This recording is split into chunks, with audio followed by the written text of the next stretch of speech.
want you to listen to this pertaining to some more violence that has been demonstrated over the weekend up in New York City.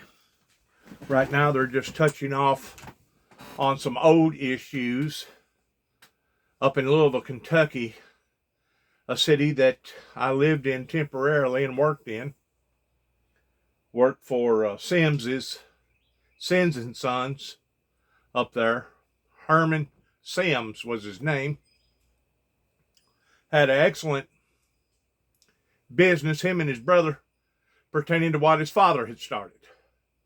Keep in mind, this was the area that Lewis and Clark started their journey on towards going across the Great Plains into the western frontier.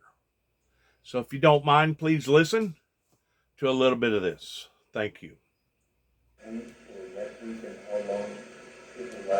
It started with the announcement to us here today, and they did not want to give a timeline on exactly how long it would last. They did reference that investigations like this in Chicago and Baltimore took about 13 months or so. We're a smaller department, certainly than Chicago is, and depending on how good our records are in shape, that could dictate how quickly it will proceed. That class is pretty small. Is there any concern that this is going to affect the ability to recruit additional people for the three classes that are coming up at LMPD? Well, let me say something, then Chief, I'll throw it to you. It's like, look, guys, I see this as like a really exciting, positive thing, because it's no secret that policing in America is at a crossroads right now. I mean, it seems like almost every newscast that you're on, there is something about the police in the community not working right. And I know that our police force, for instance, our police members, they don't want that. They want change. They want to see the community welcoming their work, and when their work is conducted under difficult circumstances, they want to understand why and how it happened, and they want to understand that good training practices were followed. See, whenever we invaded Iraq, according to George Walker Bush Sr., the main concept in behind invading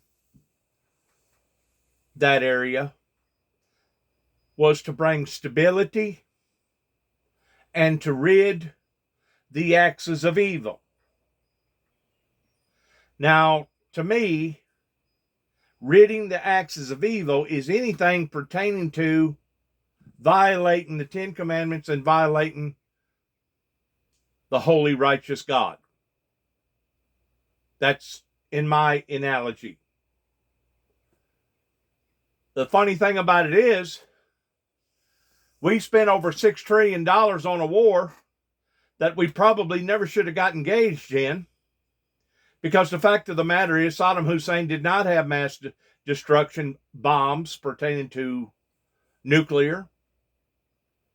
And also, the main perpetrators that masterminded 9/11 is still at large, pertaining to the Saudis.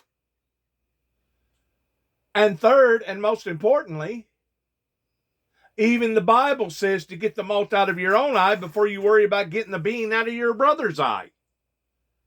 We don't even have stability over here in our streets. We don't have stability and haven't had stability for quite some times. And if it ain't one thing toppled by another, it's something else that's toppling another. So we're living in very, very uncertain times.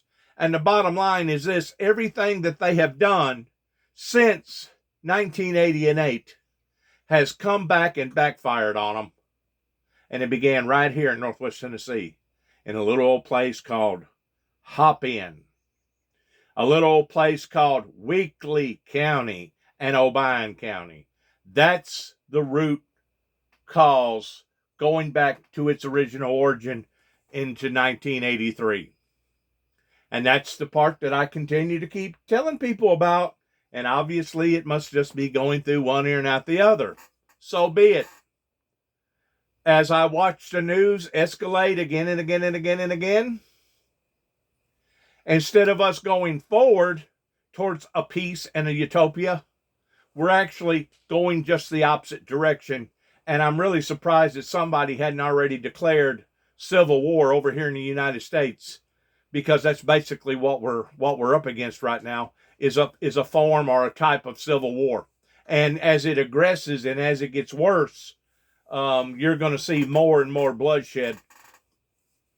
And you can blame it on multiple things. You can blame it on the digital internet, as far as people having access to their digital smartphones and having their platforms out there, regardless whether it's YouTube platforms or Facebook platforms, that now these things are being exposed. And they're not just exposing just one particular area, but it's exposing all the areas, including the area that happened in my life beginning in 1983. Now, they can snicker, they can laugh, they can ignore, they can do all the above. But the bottom line is this: I've had a group of people that wanted to frame an individual such as myself so that the windmill ministries would not prosper and be effective in society. And because of it, regardless whether it was coming from Kenton, Tennessee, or coming from Weakley County, Tennessee, or coming from Oklahoma, or coming from land between the lakes up around Paducah, Kentucky, and Cadiz, Kentucky, and Hopkinsville, Kentucky, and Aurora, Kentucky, and Benton, Kentucky, and Saraville, Kentucky, or Atlanta, or Nashville, downtown Nashville, or Washington, D.C., now these things are backfiring. And as they're backfiring, we're seeing innocent lives that is being destroyed simply because of a group of people that thought that they could outwit, outpower, outmaneuver the creator of this universe. And I keep saying it again and again and again. It's the exact same analogy towards what happened with Moses and the Pharaohs.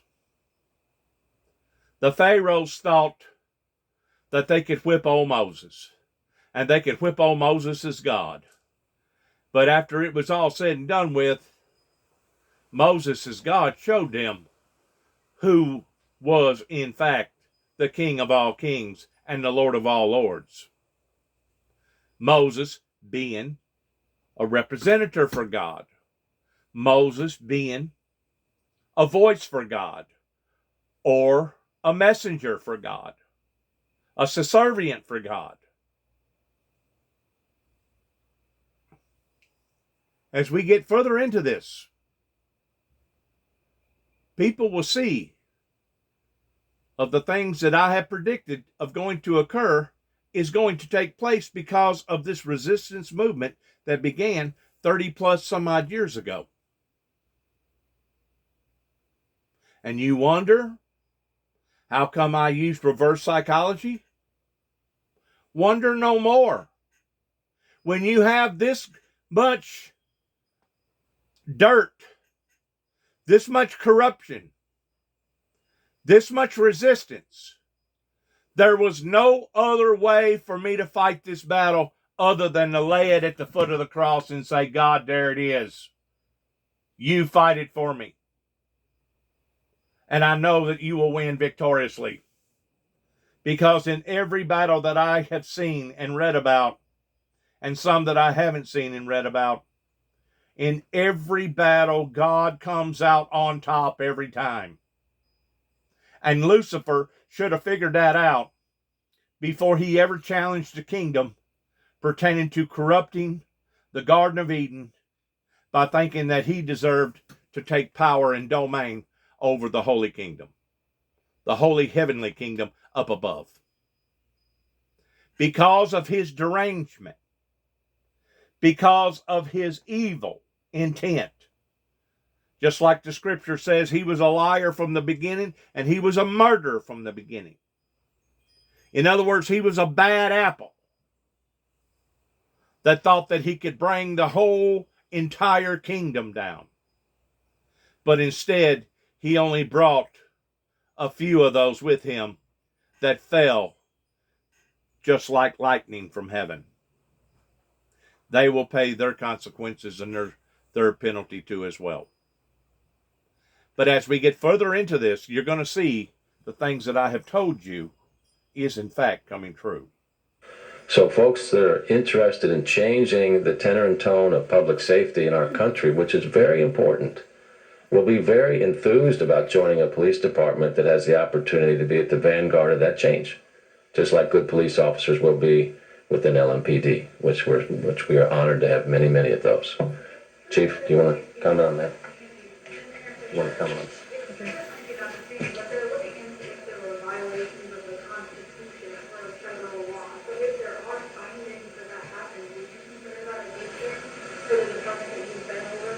Do you want me to do the? Oh, let me do this. All right, yeah. Let me first address the recruitment thing, because I think it's important to notate that hiring and recruiting across the United States in law enforcement is proving to be extremely challenging. We have to rebrand our product. We have numerous self-inflicted wounds that have made our product unappealing, period. And so this is not isolated to LMPD by any stretch. It's not a matter of rebranding the product. The product was branded correctly back years ago whenever they decided to paint the car black and white. Black represented what good officers might have to do towards stopping the bad person of committing a crime, and the good representing the good part of the officers that was there to protect and bring law and order to society. It's whenever your agencies become so corrupt that they're all leaning, or most all are leaning more towards the dark side of policing than they are the light side of policing. When you have this unbalance, and it's no longer considered 50-50, then you run into these type of extreme problems. And if you compile that with people losing their jobs, if you'll compile that with the coronavirus fatigue, if you'll compile that with all the drugs that has affected the dark market or the black market pertaining to people making money on the streets, if you'll compile that with all the other unjust behavior that we have seen just within the past year and a half, from the Ukraine ordeal with President Bush, that everybody knows was nothing but a laughingstock, from mishandling of the coronavirus, of so many people being subjected to that type of brutality coming from a microscopic drug or a microscopic germ, to all of the above. You have tempers that has flared. And as we get further into the summer months and it gets hotter, the more likely that tempers are even going to flare up even more. I would go too far as say that the divorce rate, those that are divorced or those that are married, most people just live together. That way they can pack up their stuff and depart. But there's been so much stress in the family-oriented atmosphere to the point that there's probably more people separating or getting a divorce or going their separate ways than ever before. Ever before. So many people are reaching out for answers, for solutions, and they're reaching out in the wrong directions.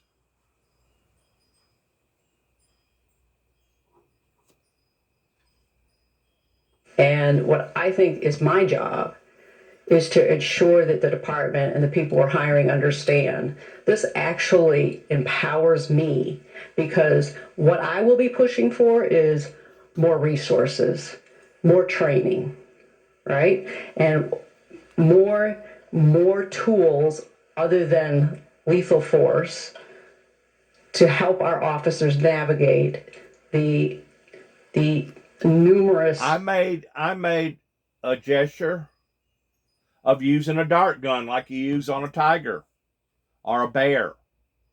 I made also a gesture that if we had some sort of a gun that would spit out a net, kind of like a spider web, that would be all sticky and gooey to the point that if it wound up landing on the perpetrator, that they would basically have to freeze right then and there on the spot. Using stuff that ain't going to take people's lives, or even sound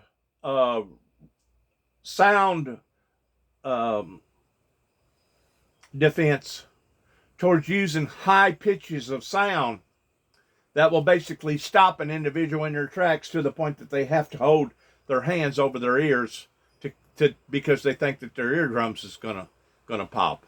There's all kinds of ways that law enforcement, regardless whether it's here in America or throughout other countries, can use methods without it killing the people that are so upset right now. Because all you're doing is adding insult to misery whenever a police officer has to use deadly force just to stop a 16-year-old girl with a butcher knife that's given the appearances that she's fixing to cut somebody. That officer is trained that way, to where if he sees something like that going on, he's trained to stop it at all costs, even at the cost of life. There ought to be other tactics that police officers can use other than a daggum deadly bullet traveling about 1,800 miles an hour, that once it hits its target, it splatters into thousands and hundreds of thousands of molecules that spread all over the air. And I think anybody that is familiar with bullets and familiar with guns can verify that whenever a bullet hits somebody, it's not ordinarily just a in and a out. Ordinarily, it's messy. That's the reason why you have so much splatter. That's one reason why people liked the 380 gun versus the 9mm, is because the 380 gun would be effective in bringing an individual down, but it wouldn't splatter near as bad as a 9mm gun. I've been around weaponry all my life, pertaining to my father being a World War II drill sergeant. But of course, whenever I come back here to Weakley County, they was going to make sure that they banded me from any type of rights on having any type of weaponry that they had been pursuing for 30 plus years pertaining to a sword symbolizing peace on earth, that they didn't want it to be in my possession. They have tried federally and state and locally to do everything that they could to stop the individual that's talking to you right now. And you wonder what is going on? I know what's going on. I know exactly what's going on. And other members of this area does too as well. But rather than them come clean, they're going to hide to cover their own asses. They're going to hide to cover their own skins, their own hides. And hopefully they hope that I'll go away, or that I'll die, or somebody will kill me, or there'll be a bad accident that'll happen in my life. Oh my God, do I ever have the people that literally want me now dead more so than ever. And we're talking about people that I've never been in contact with, people I've never had any type of a relationship with, people that I've never harmed or hurt, people that I've never tried to harm and hurt. We're talking about pure evil that was running rampant ever since I come back here in 2014.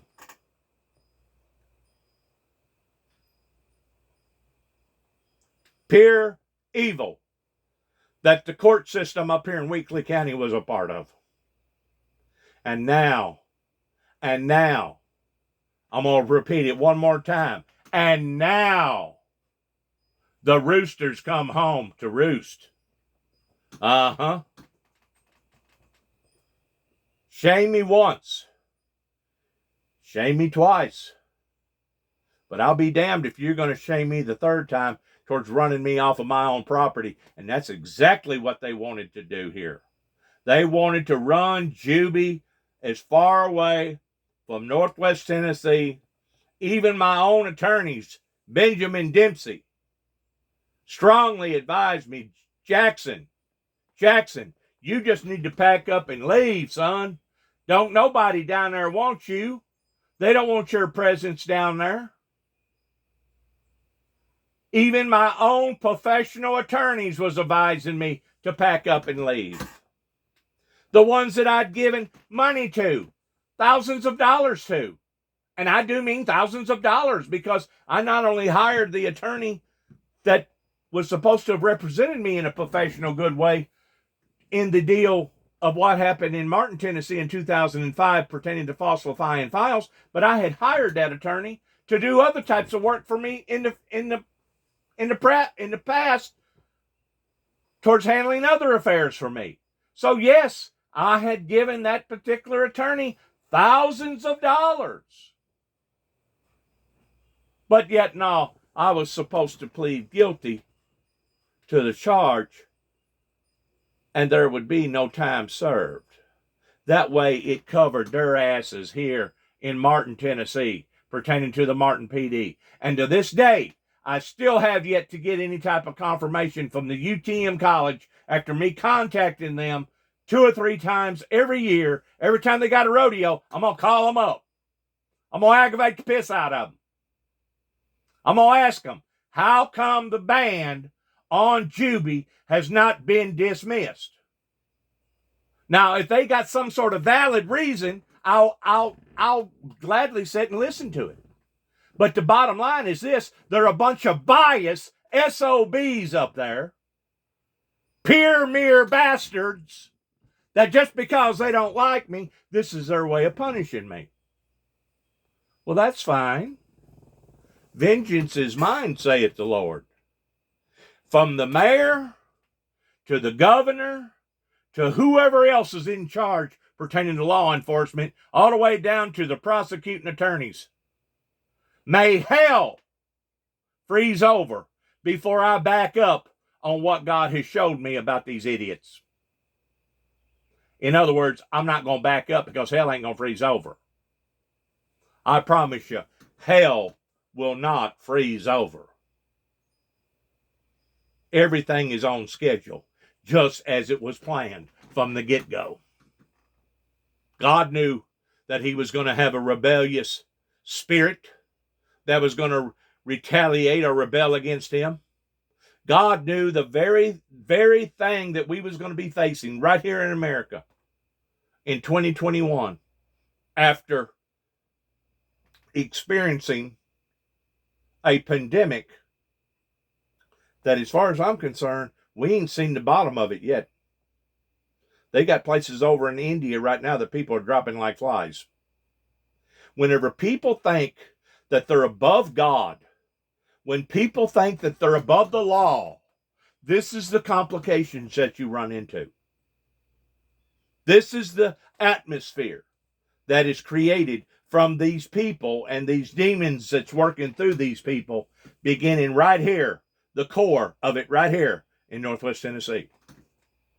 And I keep repeating that and repeating that. Eventually, I'm going to find somebody out there that's going to hear me, and they're going to listen to me, and they're going to start asking some questions, because I can validate everything that I'm talking about, either on paper or digital form, pertaining to what has been done in my life.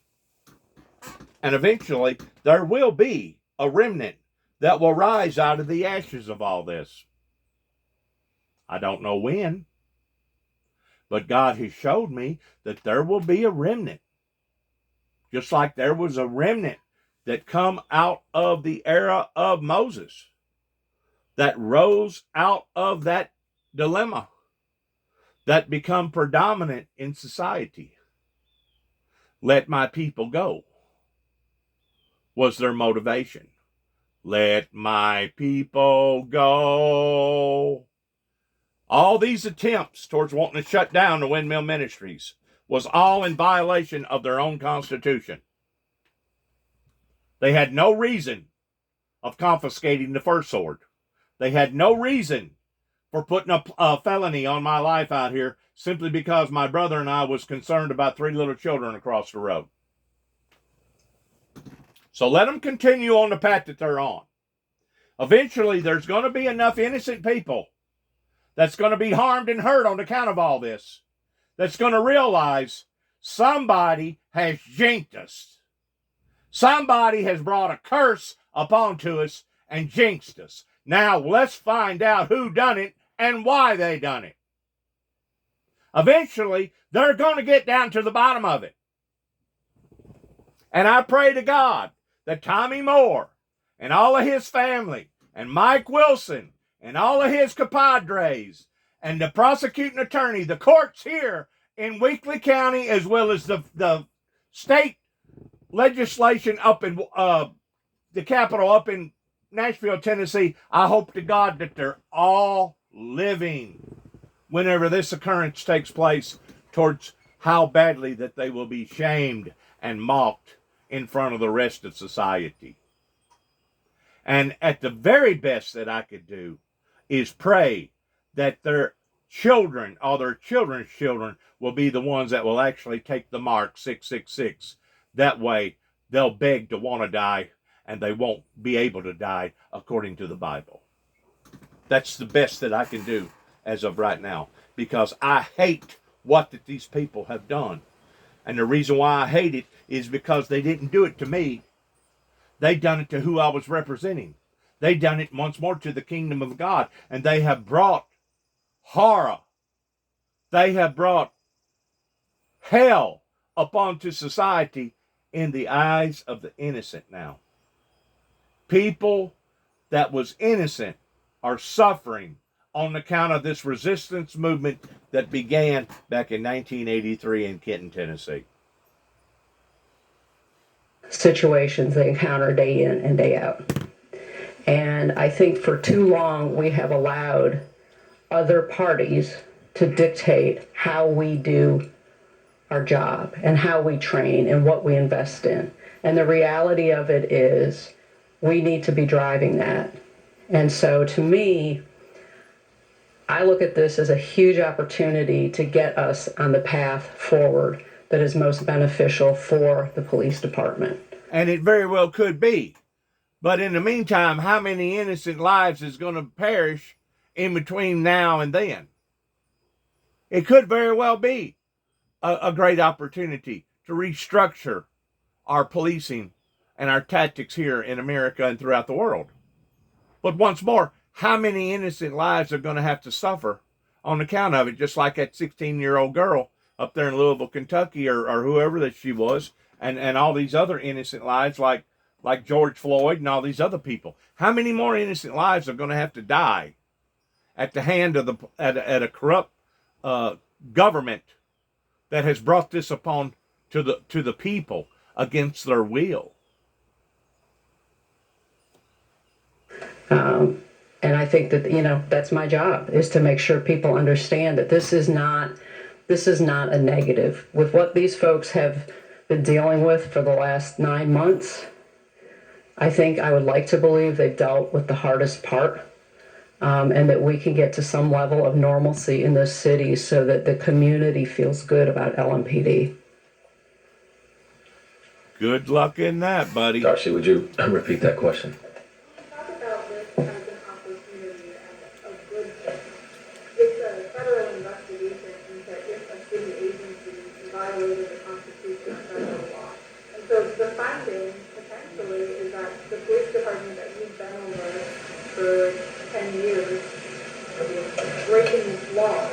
So if there is a finding that there's something wrong with the department, do you consider that a good thing? Well, first off, I hope that the investigation will show that the LMPD did a good job under very difficult circumstances. If it's found that there are violations of constitutional policing, that needs to be communicated, it needs to be understood, and it needs to be corrected if it's not understood. Look, my job is to represent all of the people of Louisville, not to protect the police department, not to protect any specific interest group. It's to make sure that justice is present throughout the entire community. And if that means welcoming audits, welcoming the DOJ, and they help us in that ultimate goal, that's a good thing for the community. I would regret it if it had happened, but the worst thing in the world would be to look the other way and deny that it happened. About officers wanting to. But I think that maybe there would be some officers that said yes, but we asked for change for years with the vote of no confidence against Chief Conrad, not only by the officers, but also by the bipartisan members of Metro Council. You've lost 15% of your officers in a year and a half. There was a dismantlement of the night mobile division because of all the lawsuits. There was also the record-breaking increase in shootings and homicides. All of that happened before the Deanna Taylor case. So what would you say to somebody who says, yeah, now we welcome change, but we've been asking for it under this administration for years? I would say that there's been plenty of change enacted by our police chiefs that we've had under my watch, and that things happen in a city our size. And we've never have just said, we don't need to constantly change and improve. LMPD has a record of doing that. This is part of that ongoing record, what we've done since the tragedy with Breonna Taylor. We're always going to continue to change. People have different opinions on what change is also. Some people don't welcome change. Others embrace change.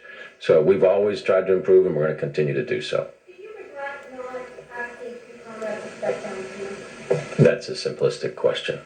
Do you regret it? I'm not going to dignify a question like that because it's simplistic and I think it's a valid question, given that there are municipal votes that don't happen. Is there any other questions? Anybody else? You guys speak to again, you said the officers don't have anything to worry about, or they should be looking forward to this.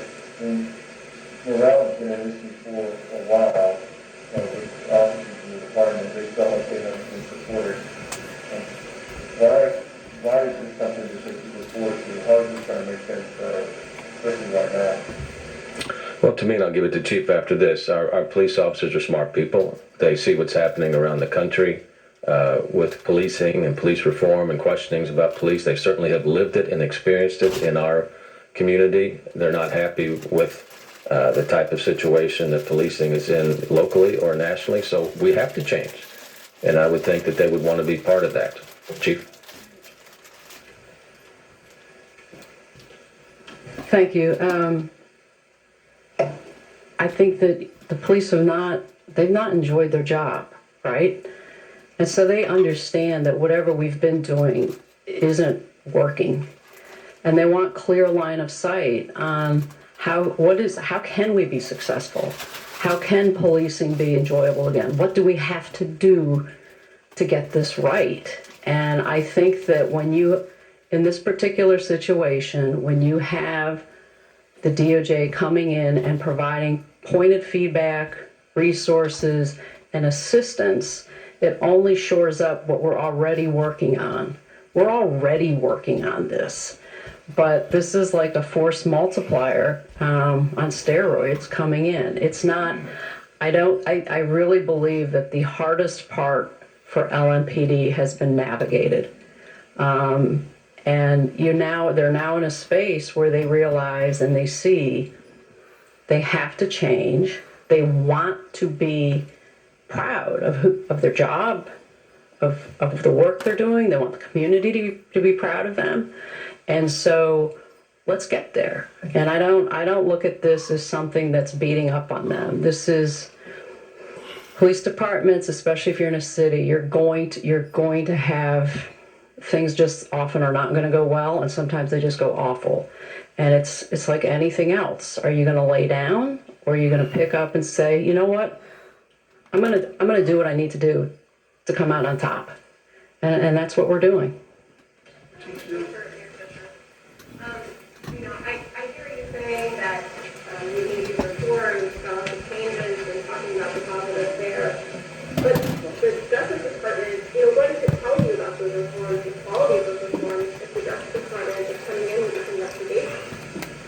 Well, just on Friday, they obviously announced that they were going into Minneapolis. The two cities in the spotlight this last year were Minneapolis and Louisville. I really appreciated the Attorney General recognizing the progress that we've made in the city. But look, DOJ's job is not to sit back and say they're trying, they're making justice, making progress. Their job is to come in and understand what's happened and what's going on and put a stamp of approval on that or say, no, we need to investigate in further areas. So the important thing here, folks, is for the citizens of Louisville to say, okay, we've looked at this every possible way, from Hillard Heights, through community forums, through hiring a new police chief, now the Department of Justice. And so that, if you're looking for the ultimate arbiter of what's taken place, they are it. And so that's why I think this is a win for the city, and it will remove any type of critics that we might have, from the most fierce critic on the left to the most fierce critic on the right, for different reasons, about the city having some agenda or some objective to prove with the way we're going about this. So that's why this is a good and welcome thing for the community. Hold on, let's see, is there anybody new? Yeah.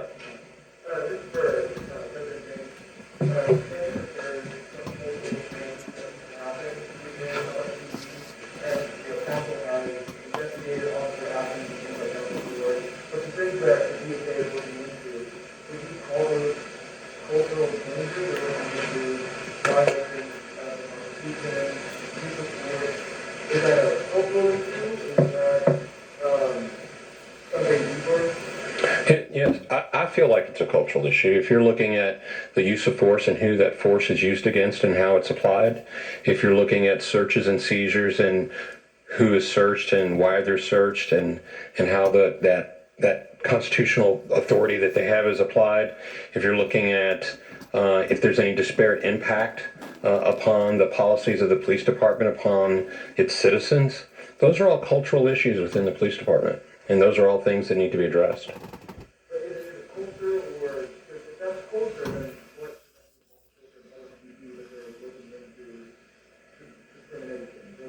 That means there's areas that need to be changed. That's not a secret. We've been talking about that for years.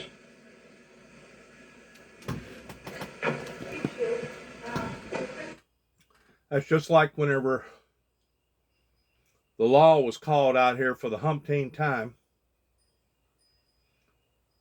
Somebody was pissed off because they wasn't bringing a solution to the problem out here. Door was open.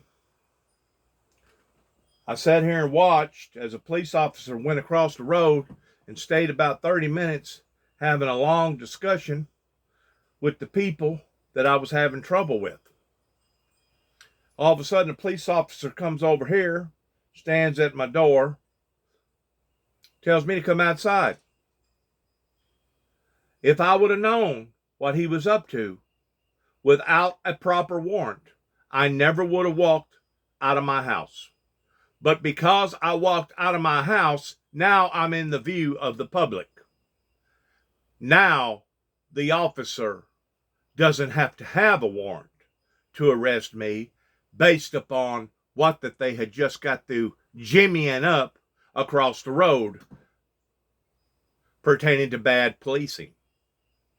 So, in a way, it's a culture thing, but it's more a policy thing. Because if that officer really thought that he had a case, he should have called it in towards getting a warrant for my arrest before he ever stepped foot on my deck or on my porch. He should have had verifiable proof from a judge that I needed to come out of my house so that he could arrest me. But instead, he entrapped me. He tricked me. And that's the policies that the majority of the people don't agree with. Or to end up in a consensus for you where the department has to comply with these findings. Can you talk about what that would mean for the city and sort of what it means for the city or the consent degree and any experience you have with that? So, what I'll say to you is, in terms of the particulars of it, I'll defer to the folks in the DOJ. What I can say is, my good friend Michael Harrison is the commissioner of the Baltimore Police Department, and he and I speak fairly regularly, and they're under consent decree. And what I've seen through him is how, if you get the right team running the consent decree, it can do nothing but benefit the department and the city. And so I think ideally we don't find ourselves in that space, because it's just I think it can be costly, quite honestly. But I also will say, if the DOJ comes back and says we think this is necessary, well, then it's necessary. And so I think then what do you need to do to make it a positive? And again, I would encourage you to reach out to Commissioner Harrison. He's living it real time. But he has told me repeatedly that the consent decree is what has allowed him to really drive change in Baltimore. So I don't, you know what? I want us to be successful, and I'm not gonna say that there's no reason to drive fear or be an alarmist. That's just not where we're at. The DOJ wants us to get this right. Louisville's a major city. It has to get it right. So I look at this as a partnership. Someone's neutral. They're coming in and they're saying, this is what you need to do. And I mean, this isn't a surprise. We've had 4 years where, at least for the last 3, consent decrees were really put on pause for largely political reasons. And so we knew that they were going to come back, and you're going to see more of them. And it's okay. It's okay. I think that, one of the things you think about it, we're always accused of, right or wrong, in policing, is we investigate our own. So I don't think it's wrong that someone who is qualified is coming in as an outside party providing feedback. I'll take that all day long. Thank you. Dylan, last question. I just want to ask, Keith's been on the job for 3 months. From the outside looking in, and he's been very transparent. He's been with the Medical Council, and his ownership of something with the homeless camps being removed. It has to be a little bit disappointing that when you have a new chief and new assistant chief in, and they're, being more transparent in this time. I don't see it that way. So you weren't surprised that you stopped or disappointed in the beginning? No, of course not. Look, under the Trump administration, they stopped basically these type of investigations. DOJ did. President Biden, Vice President Harris, Attorney General have entirely different type of perspectives. To me, this shows the national government is working, as I spoke about before. Louisville's been in the news. Obviously, we all know that for the last year because of Breonna Taylor's tragedy. So when Minneapolis was announced on Friday, this is no surprise that this happened here today. And again, I mean, one of the reasons why we hired Chief Shields was because she's a reformer. Okay, so the more tools we can have to understand where our gaps are and where reform needs to take place, we're going to welcome those. So I would not, this isn't a win-lose type of thing in terms of LMPD against anybody. This is us seeking a win-win for our citizens, for the police department, for the United States, with so many departments, police departments going through struggles right now. So I'm consider it an opportunity, a privilege to be in this spot, to be able to define what the future of policing looks like, where everyone in the city would say it's fair and it's just. No police department can really say that in America right now. So for us to be in that position, to have that opportunity and see the kind of development that could take place with our police department, with our citizens, to co-produce that, I think that's an extraordinary opportunity. Okay, thanks everybody. At what cost? With that, good afternoon, everybody. I'm Martha McCallum in New York, and here is the story as we await the release now of a new video. This time it is from Elizabeth City, North Carolina. The city there is on edge. They've been waiting for this since 11 o'clock this morning. We're going to take you there as soon as this video is released.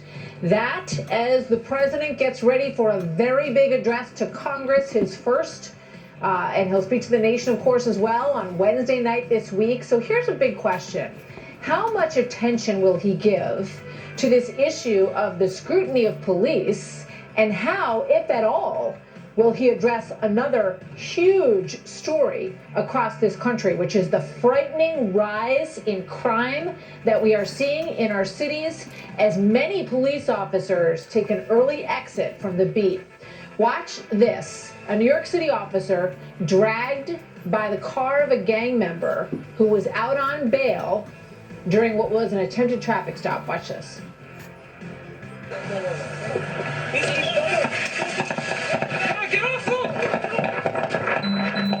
Terrifying. He made it out of that with a back injury, thankfully. And this weekend, the city saw almost 24 shootings. The streets are less safe for many reasons, including the disbanding last year of the plainclothes officer team. It was very controversial at the time. And in fact, a lot of people that we spoke to said, wait till you see what happens in New York City after this goes through. And indeed, it is happening in a big way. Aisha Hasni is standing by in New York City with that story for us. David Spunt at the Justice Department, where they've just rolled out another investigation of a big American city. You were just watching that live. And we go to Griff Jenkins in Elizabeth City, where we are waiting any minute for this new video to break. The state of emergency has been declared there in the wake of the fatal police shooting of Andrew Brown, who reportedly drove away from the police while they were trying to serve him a warrant for his arrest on felony drug charges. Hi, Griff. Hi, Martha. Good afternoon. Passions are running high here in Elizabeth City because they want to see the body cam video worn during the execution of that search warrant that resulted in the death of Andrew Brown. You can see behind me here outside the sheriff's office, the attorneys and family of Andrew Brown were able to privately view the video of the body cam footage because here, Martha, under the North Carolina law, release of body cam video to the public or the press requires a court order, but the same law also allows law enforcement to share it privately with anyone with a direct connection to that video. In this case, it is the Andrew Brown family and lawyers. Now, the lawyers have not yet told us what they have seen on this video. It was delayed. They were supposed to view it at 11:30. The officials needed to make some changes to it to blur some things. They said to protect the integrity of the investigation. But now, for the last hour, the family and lawyers have been inside viewing it, and we are waiting for them to come out and hold a press conference. The lead attorney, Ben Crump, along with Bakari Sellers and Harry Daniels, to tell us what it is that they saw. Meanwhile, there is mounting pressure amongst the protesters gathered here to get the sheriff here, Tommy Wooten, to get that court order process started so that the entire public can see what's on that video. And of course, there are calls, as we've seen over the weekend, for that sheriff to resign. That sheriff telling us he is not going to do it. Very quickly, when the lawyers were about to go in, Ben Crump did have this to say about why he thinks they're not releasing it so quickly. Take a quick listen. I bet you if that video showed Andrew doing something wrong, they would have no problem showing that video. And at this moment, we should point out that 7 of the sheriff's deputies are on administrative leave, and we've confirmed through the North Carolina Sheriff's Association, Martha, that they are under an internal investigation as well. We'll bring you more as we get it. Martha? Yeah, a lot of conflicting accounts about the injury that caused the death of Andrew Brown. So as soon as we get that video and we can take a look at it and bring it to you, we will do that. Griff Jenkins, thank you very much, Griff, in Elizabeth City, North Carolina, where that story is breaking right now. Here now with more on what we just heard from the Attorney General's policing crackdown, correspondent David Spunt at the Justice Department. Hi, David. Hi, Martha. Good afternoon. This is the second time that Attorney General Merrick Garland, on the job just several weeks now, stood in front of a national audience and announced that the Department of Justice would be investigating a local police department. He announced Minneapolis last week. Today, he announced DOJ will be looking into the Louisville Police Department. His message to all police departments: DOJ is watching and watching closely. The Attorney General made the announcement. This is more than a year after 26-year-old EMT Breonna Taylor was killed in Louisville. 3 police officers entered a home where Taylor and her boyfriend were inside. Authorities say it was part of what appeared to be some sort of a drug operation. They announced themselves, but Taylor's boyfriend said he simply did not hear anything on the door and fired a shot thinking they were intruders. Police then returned the fire, killing Taylor. The investigators will seek input from every corner of Louisville. They will work with the community, with public officials, and with law enforcement officers. All of these steps will be taken with one goal in mind: to ensure that policing policies and practices are constitutional and lawful. Martha, just 3 days ago, the AG was on a call with police. I'm going to stop right there. Well, let's listen to the rest of this. Police chiefs. That was on Friday. According to some of those in the meeting, AG Garland said more departments would be under investigation. He announced that Minneapolis investigation following the George Floyd verdict last week. And I'm told by a justice official that both the Louisville investigation and the investigation into the Minneapolis Police Department could take several months, possibly more than a year. Martha. Why there wasn't an independent investigation towards how ATF entrapped a bunch of people down in Mount Carmel with a bunch of high-powered guns that they never should have been entrapping them with, preying on that type of weak-minded people that was basically preppers preparing for the doomsday, the sky to fall down. Why they didn't initiate some sort of a investigation team in on that, to this day, I still have my doubt about. And why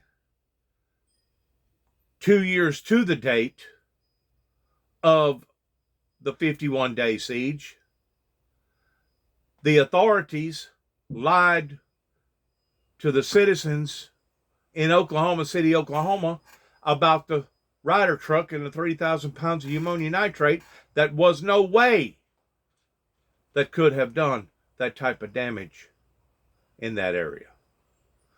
Why the people are just now waking up on a individual level. It's like they're putting more priority in one or two human beings' life than they are a multitude of people's lives. I think it was 60-something that perished in Mount Carmel. I think it was 168 that perished in Oklahoma.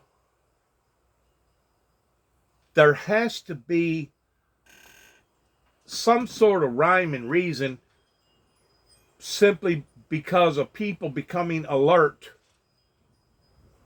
of these unjust acts coming from our policing here in America that are just now beginning to unfold and bringing in a new revelation.